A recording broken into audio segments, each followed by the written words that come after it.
this morning we are doing a 2-hour yoga session because in line también na second year anniversary del Di Mio yoga instructor. No other than Ma'am Kimberly. Please join me.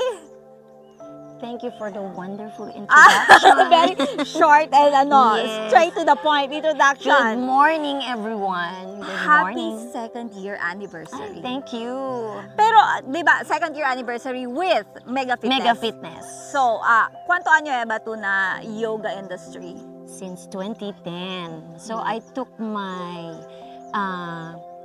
teacher's yoga training in Ubud, Bali, Indonesia.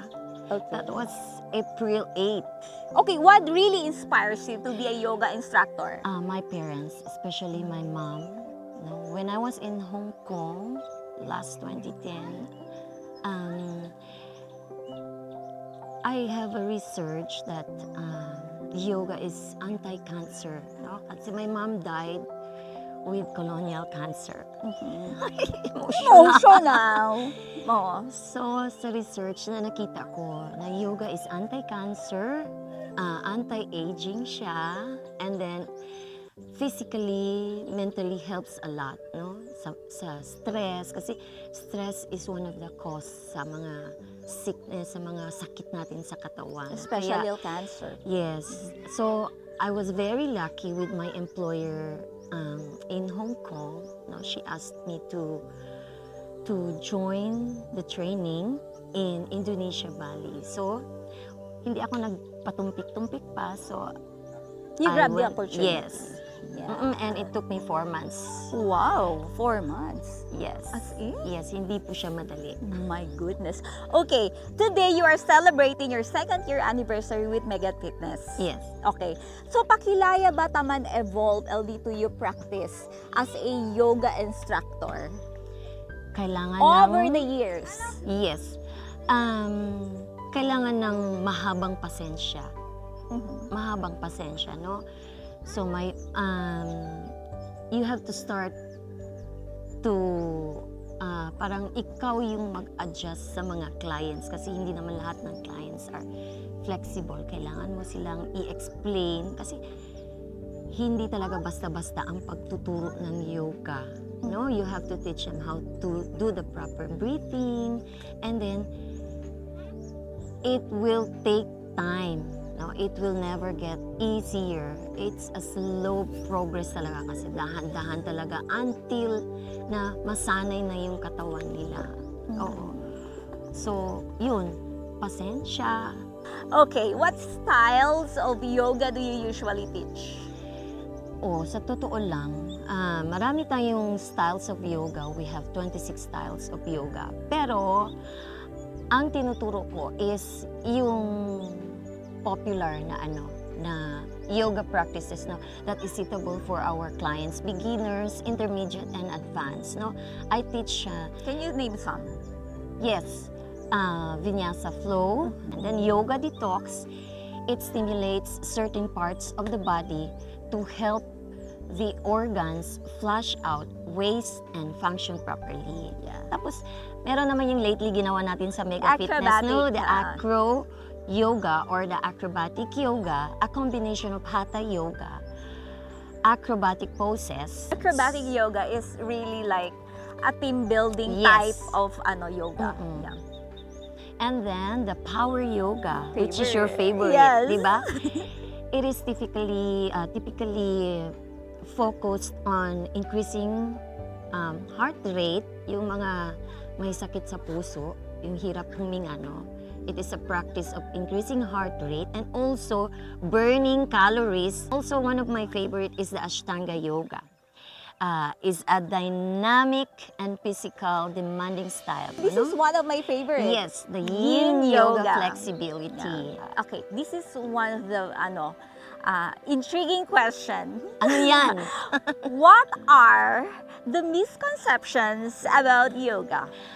Marami actually. Number one, sabi nila, lalo na sa mga religious sabi nila, yoga is one of the exorcism practice. Okay.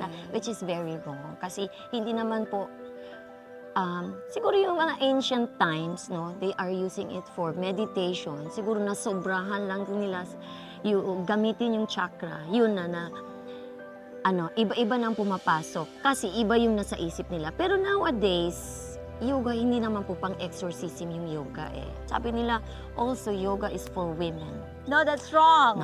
No.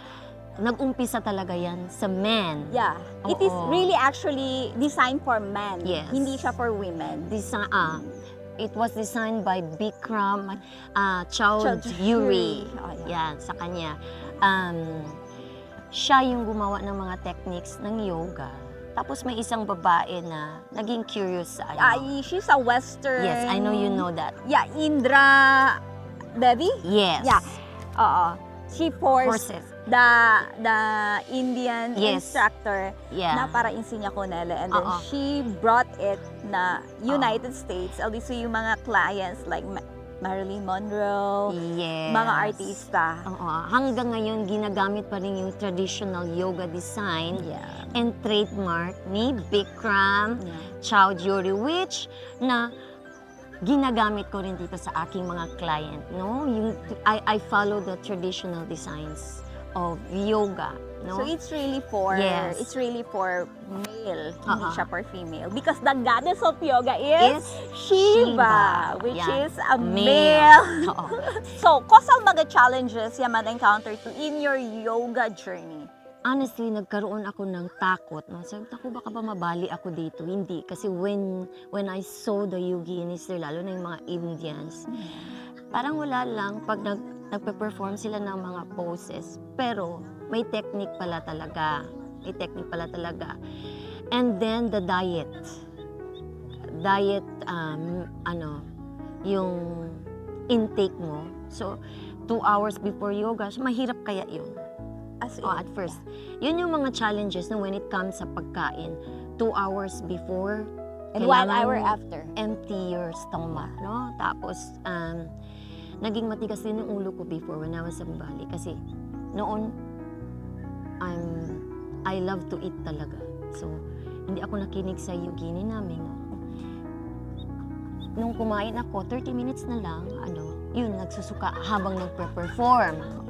But me, I really follow the 2 hour before and 1 hour after, After rule. rules It's very Sa important. pagkain. Yeah. And for me, on my own experience, when you do yoga, especially kung nakalo sa Tormenta Man diet, it is really your body taman adjust na food. That's my own experience lang. Yes. Oo.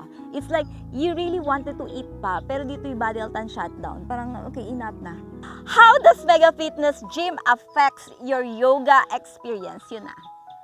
I would like to thank Ma'am Azir kasi siya po talaga yung opening ng Mega Fitness. Siya po talaga unang tumawag sa akin with the endorsement of Bernadette and Lily Makiling. So, hard to get pa ako noon. Yes. Oo. Kasi before that, hindi naman talaga talaga yung yoga dito sa Zamboanga. Hindi siya, no. Mm-mm. So, nahulog din ako ng kay Ma'am Azir sa pag-invite niya sa akin. So, Mega Fitness, nakatulong din yung Mega Fitness sa grow ng community sa yoga. Eto na silang, mga ladies, kaway-kaway!